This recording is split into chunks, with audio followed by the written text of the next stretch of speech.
Halo anak-anak sekalian, Assalamualaikum warahmatullahi wabarakatuh. Nah, ketemu lagi dengan saya, Pak Hasbullah. Kali ini kita akan belajar apa? Kali ini kita akan belajar siklus air. Nah, anak-anak sekalian, coba perhatikan gambar yang Bapak berikan berikut ini.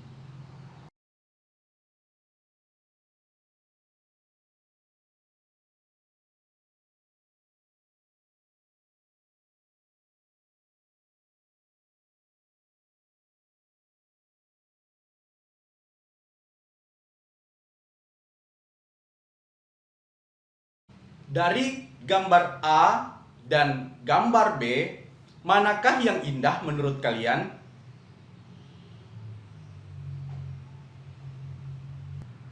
Ya, sekarang apakah gambar A bisa berubah menjadi gambar B?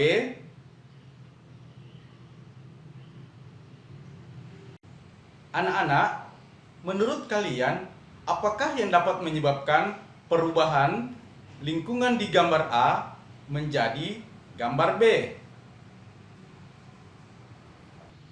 Nah, anak-anak sekalian, apabila gambar A berubah lingkungannya menjadi gambar B, apakah yang akan terjadi dengan kehidupan kita?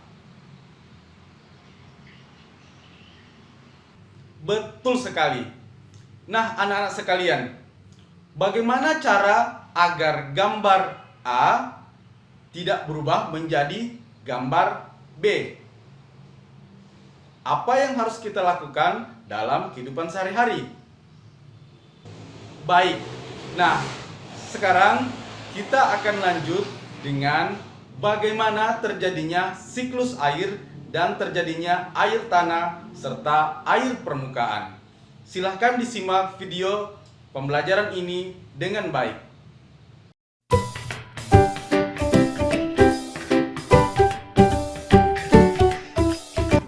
Halo sahabat cerdas, tahukah kalian sekitar 71% permukaan bumi tertutup oleh air. Dari jumlah tersebut, 97% merupakan air asin yang berada di laut. Sedangkan sisanya 3% merupakan air tawar.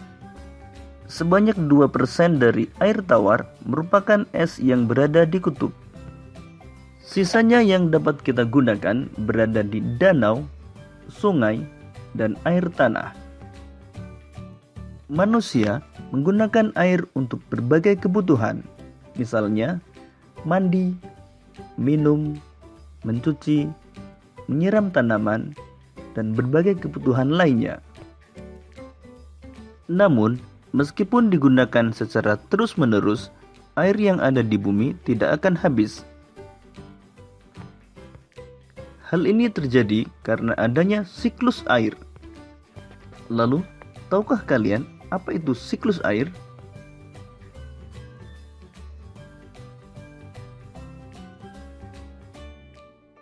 Siklus air adalah sirkulasi atau perputaran air secara terus-menerus dari bumi ke atmosfer, lalu kembali lagi ke bumi.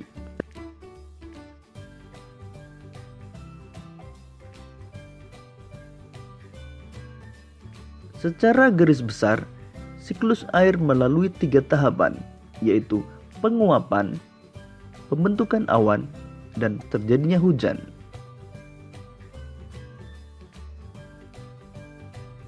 Air di laut, sungai, dan danau menguap karena terkena panas matahari. Proses penguapan tersebut disebut evaporasi. Tumbuhan juga mengeluarkan uap air ke udara akibat panas matahari. Proses penguapan yang berasal dari tumbuhan disebut transpirasi.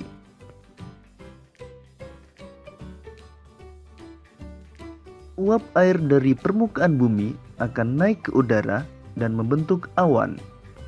Kumpulan uap air tersebut akan mengalami pengembunan membentuk titik-titik air. Proses tersebut disebut kondensasi.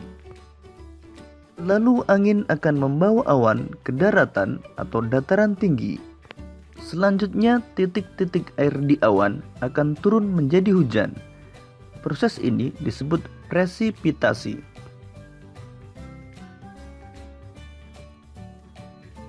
Lalu air akan mengalir ke dataran rendah dan menciptakan suatu siklus yang berlangsung secara terus-menerus.